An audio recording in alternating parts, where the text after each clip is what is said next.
a transfobia mata. Todos os dias. Gostaria de falar sobre Dandara dos Santos, torturada por 8 homens e morta com diversos tiros, filmada e exposta na internet. Jéssica Dime, morta aos 23 anos, seu corpo foi incendiado, ela foi amarrada e espancada. Laura Vermont, 19 anos, assassinada segundo investigações por policiais. A violência é a primeira instituição que uma pessoa trans conhece na sociedade.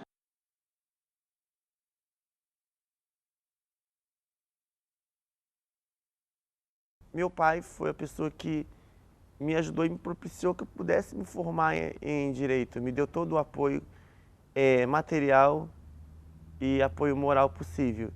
E a minha mãe nem se fala também nesse sentido. Nesse momento de mudança de gênero, de transição, de você ter que enfrentar, né? Porque de uma certa forma quando você é uma pessoa transexual ou quando você se reconhece como travesti, você enfrenta a sociedade, né? Muitas das vezes, para muitas pessoas, você é afronta. Então, o apoio da minha família foi fundamental. Minha mãe teve quase em todos os lugares que eu fui, ela foi. Ela teve, quando eu recebi a carteira da OAB aqui, ela estava. Ela teve, quando eu fui presidente lá do Grupo Pela Vida, ela estava. Ela sempre fez questão de estar em todos os lugares e ela sempre sentiu muito orgulho disso. Como advogada, eu consigo ajudar homens e mulheres trans e travestis com o meu trabalho. No começo, eu só fazia assessoria jurídica. Depois disso, né, eu já comecei a trabalhar no Pela Vida, que é a instituição que agora sou presidente.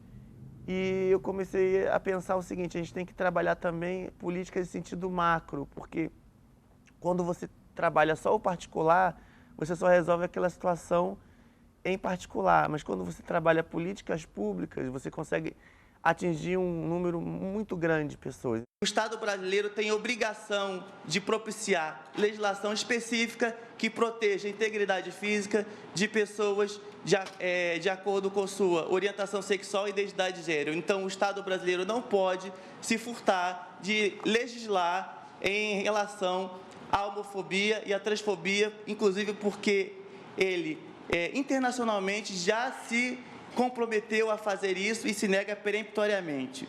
Em relação à ação do STF, a defesa das pessoas LGBT, eu fui representando a ANTRA, que é a Associação Nacional de Travestis e Transsexuais, uma associação que é uma das associações mais antigas do país dentro desse segmento. E é um peso muito grande você ir lá representando uma luta de 40 anos, praticamente, 40 anos de movimento, representando a vida das pessoas, tendo responsabilidade, né, porque pessoas já morreram lutando por isso, pelo direito de não serem agredidas, pelo direito de não serem assassinadas, pelo direito de não serem injuriadas nem ofendidas, tanto verbal, como física, como psicologicamente.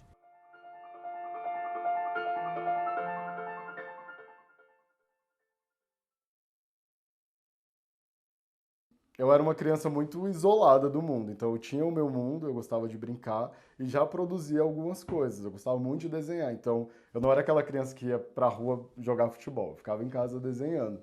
Então eu sempre fui incentivado a produzir, a criar. Eu tive muito apoio sempre, apesar de ser de uma família sempre uma renda mais baixa, o que os meus pais sempre falavam era sobre educação, assim. Estude, vai estudar, vai estudar.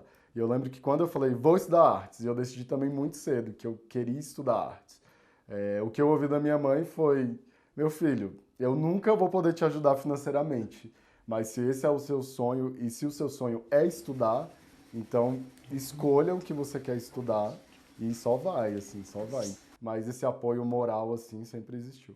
Amigo, vai ser castigo pra mim. No fundo eu sabia que seria assim. Seria eu sem você, seria você sem mim. O amor é um clichê, um rolê de Zeppelin. O rap, ele apareceu pra mim no momento em que eu comecei a trabalhar. Porque eu acredito que o rap ele surgiu como essa injeção de autoestima, assim. Eu era muito novo quando o rap surgiu na minha vida. Com 13 anos, ali eu comecei a ouvir.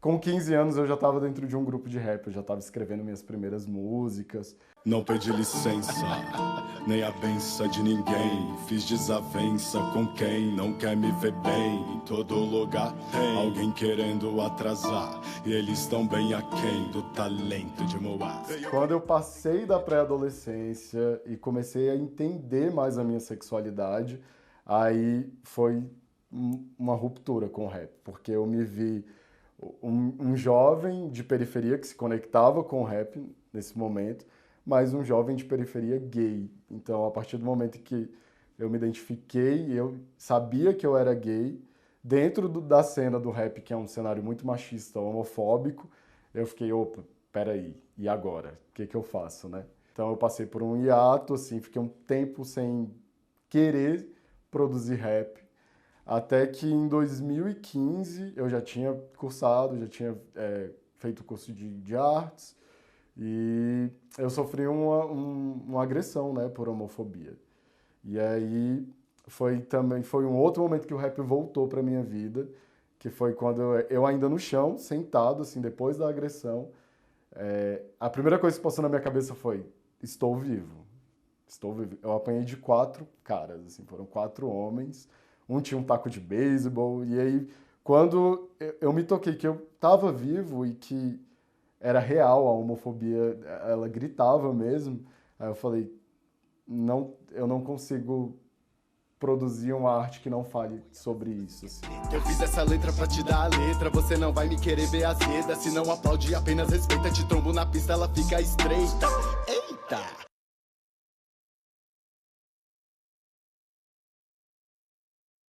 Eu pensava que eu era uma pessoa gay, até os 15, 16 anos. Depois, quando eu comecei a frequentar o meio gay, que eu vi que eu não era uma pessoa gay, que eu era uma mulher trans.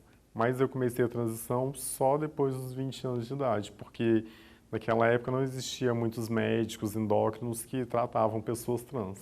Então foi uma luta bem difícil para eu conseguir, e eu não queria me automedicar. A minha família era muito conservadora, eu até entendo eles, hoje em dia eu consigo entender, porque para mim, para você, que é uma pessoa trans, já é complicado você se aceitar, você se entender. Imagina para as pessoas ao seu redor. Então eu saí do meu núcleo familiar e fui viver minha vida como uma pessoa trans. Quando eu comecei a fazer minha transição hormonal, eu fui em 10 endocrinologistas. Nenhum conseguiu me atender porque eu não tinha experiência com pessoas trans. Então, desde aquela época, que foi em 2009, eu quis me tornar médica. Mas era um sonho praticamente inatingível, porque eu morava numa cidade pequena, trabalhava o dia todo, de 7 às 17 horas, não conseguia pagar um cursinho, é um curso muito concorrido, eu tinha poucas horas de estudo, então eu comecei a estudar pela internet. Chegava em casa e fazia cursinho online, estudava pela internet e fiquei estudando durante 3 anos até conseguir ingressar. Ingressar na universidade foi um grande passo para mim, foi um grande avanço, era o meu sonho, eu sempre quis isso, mas assim, eu acho que é só o início de um desafio, porque não basta você estudar, você se qualificar, você ter uma graduação, para depois o mercado de trabalho fechar as portas para você, ficar fechado. Então, eu acredito que vai ser um pouco complicado por ser a primeira mulher trans. Mas eu estou aqui para quebrar barreiras, eu não tenho medo, eu sou uma pessoa competente, quero me qualificar e espero conseguir ingressar no mercado de trabalho e ajudar especificamente outras pessoas trans.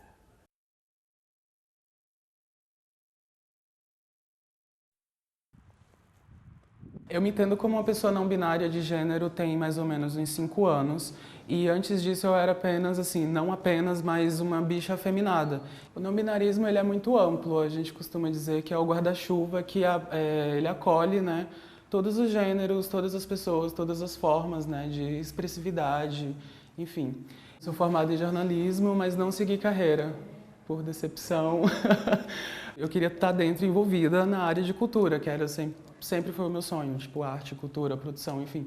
Só que era muito distante, que chegar nesse lugar era muito distante. Você sempre tem que superar uma expectativa para além do que você já está dando, sabe? Às vezes aquilo é o seu máximo, é o seu melhor. Mas por ser uma bicha afeminada dentro de um espaço machista, um espaço que te poda, um espaço que te bota à prova o tempo todo, então você tem que dar 10 vezes mais. Chegou um momento da minha vida que eu não sabia mais o que fazer, porque eu mandava currículo, fazia entrevistas e nada acontecia. Os boletos chegando, eu precisava pagar as contas, precisava fazer os corres e não tinha o que fazer. Não tem aquele apoio de família, que tipo, a gente tem a família, a rede de amigos, né? Esses amigos, família, irmãos, que a gente vai construindo, né? E estreitando, apertando cada vez mais o laço durante a vida. Eu venho do teatro, em Salvador eu fazia teatro e eu sempre tive uma necessidade muito grande de botar coisas para fora. E eu nunca encontrei, assim, até então eu não sabia qual era a melhor forma de botar tudo isso para fora. Inquietações, questionamentos, enfim, várias coisas. E aí eu descobri que eu conseguia fazer drag, mas eu não queria cair nessa de fazer drag só pegando como referência o feminino, porque assim, para mim é além. Então a minha drag não usa enchimento, é o meu corpo, geralmente eu mostro muito corpo, porque é um corpo desconstruído.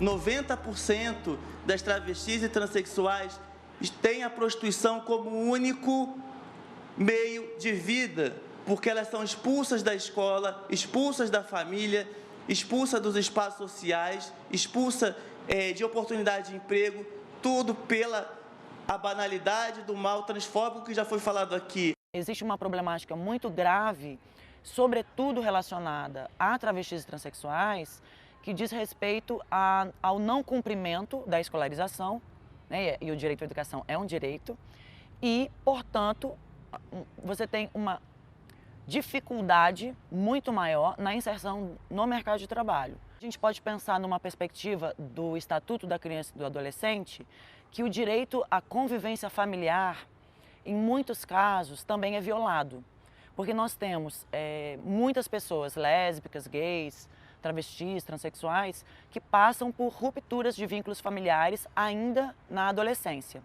Isso significa que toda a relação com as instituições se precariza junto com a deterioração desses laços sociais. Isso tudo vai te minando. Aí como é que você vai chegar um sujeito no mercado de trabalho? Como é que você vai chegar inteira no mercado de trabalho se toda a tua base você não tem? Ela vai ter que receber essa base já adulta. Quando que era muito mais fácil a gente trabalhar as famílias, a escola, para que essas pessoas não tivessem que serem expulsas desses espaços, crescer num ambiente violento, para que quando adultas a gente tenha que fazer projetos para tentar recuperar o que não foi feito lá atrás. É dinheiro público gasto à toa por causa do preconceito.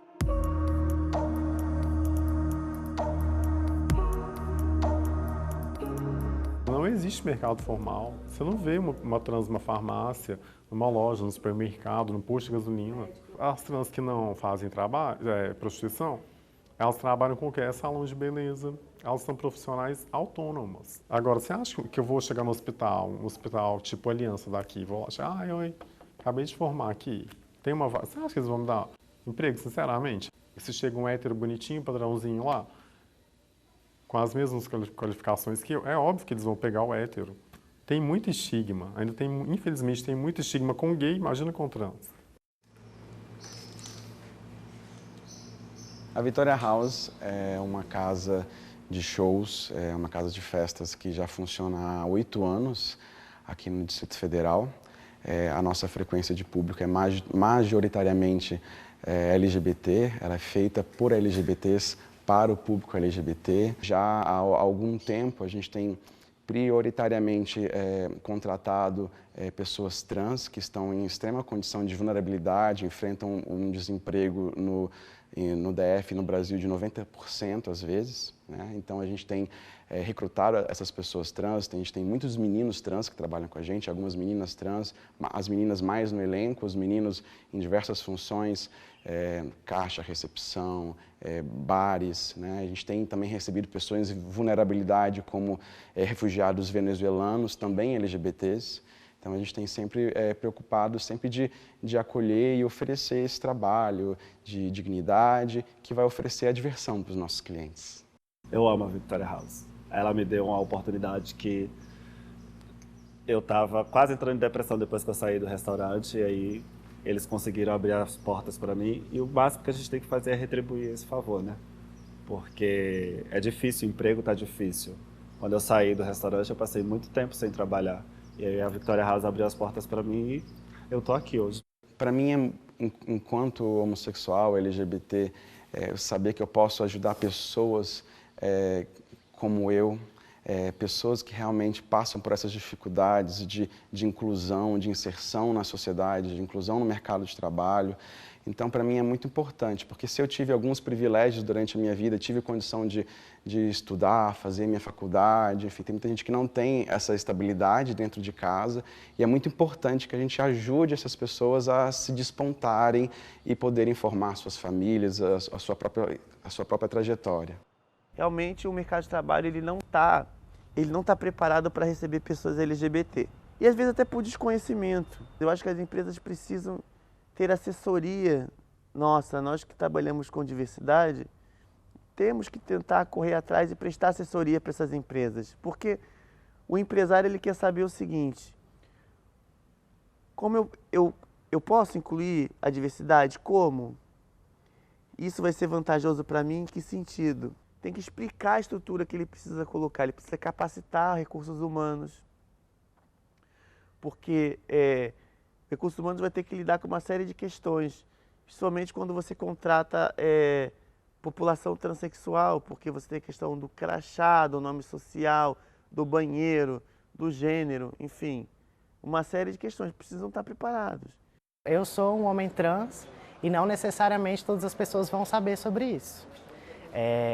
Então é importante que a gente quebre essa estereotipia do que é uma pessoa trans, de o que eu vou fazer com ela e traga essa humanização, assim, pergunte a ela qual o nome que ela quer ser chamada. Como é que a gente faz seu crachá? A gente bota aqui qual o nome? Bota os dois? Não, bota o nome com que ela quer ser chamada, que ela vai ser respeitada.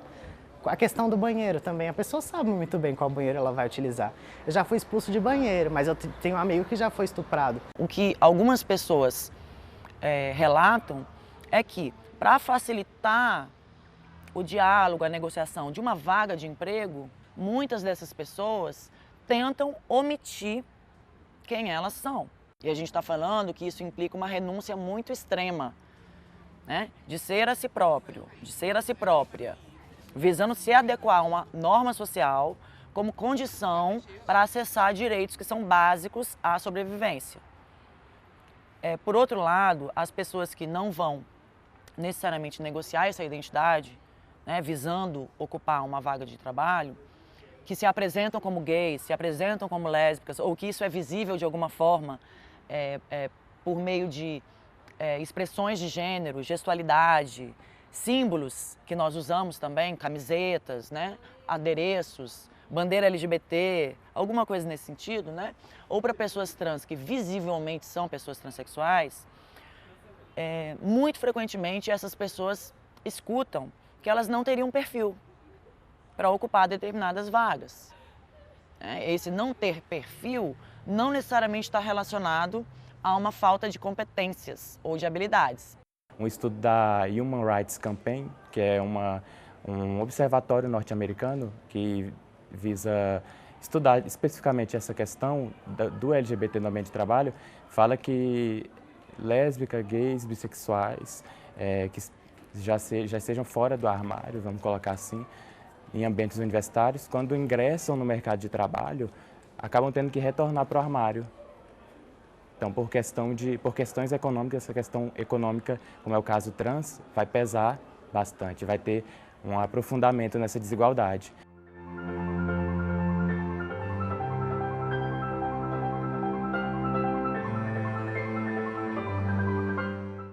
De início, na OAB eu utilizei o nome social, foi uma conquista nossa em 2016, para que pudesse ter na carteira o nome que eu já utilizava normalmente nas minhas relações sociais. E isso me conferiu maior liberdade para poder até trabalhar, né, como advogado. Então a importância da mudança do nome é esse, é você conferir uma certa cidadania e diminuir o preconceito. Hoje no Brasil a gente tem uma situação de cidadania concedida a conta-gotas. Tem um nome social, mas não tem uma lei de identidade de gênero. Tem um projeto de despatologização da identidade, mas ainda não está num formato de lei mesmo. Você está numa instituição que é a administração pública e te dá a prerrogativa de usar o nome social, mas quando você passa a trabalhar no mercado de trabalho privado, vai ao sabor da organização. A pessoa transexual ela está o tempo inteiro dependendo da sensibilidade das outras pessoas, das instituições. A pessoa está sempre dependendo desse sujeito que aparece pontualmente ou regularmente na sua vida, ter uma posição não discriminatória. Quando você é LGBT, parece que automaticamente as pessoas retiram uma questão da sua dignidade, né? Parece que você está totalmente fora desse sistema mesmo, de regras. Você foge e parece que essa dignidade ela é arrancada. Então, trabalhar é uma questão de busca por dignidade, né? As pessoas trans são estigmatizadas até no Sistema Único de Saúde, o SUS. Quando chega uma pessoa trans, dificilmente ela é tratada como uma pessoa trans. Se o nome dela não for retificado, ela não é chamada pelo nome social. Se o seu nome de registro estiver masculino, eles te chamam pelo nome masculino. Então a pessoa fica estigmatizada, não se sente à vontade, não procura o serviço de saúde e na maioria das vezes se automedica. A nossa cidadania passa por emprego, sim, mas ela passa também por uma mudança na sociedade, mudança de visão, né? As pessoas têm que passar a olhar pessoas LGBT de uma forma natural. Para isso é importante a gente investir em educação, para que desde a adolescência, aquele jovem, aquela pessoa, aquela criança saiba que ela tem que respeitar, para que ela não cresça um adulto violento, que vai agredir e matar. Eu acredito que tem pessoas incríveis, as coisas estão mudando, mas essas pessoas incríveis, elas precisam também de espaços para mostrar que são incríveis. Ter essa oportunidade de alguém acreditar e me ver como uma dessas pessoas incríveis é maravilhoso. Você só precisa seguir o roteiro da sua vida, do que você quer. E isso é muito lindo. Então, ter esse momento de alguém olhar para você e valorizar o que você faz e enxergar isso como algo grandioso, é meio que, tipo, resgata, né, essa força na gente, essa força ancestral e, tipo, continua, não para. Porque para você pode parecer muito pouco, mas não é.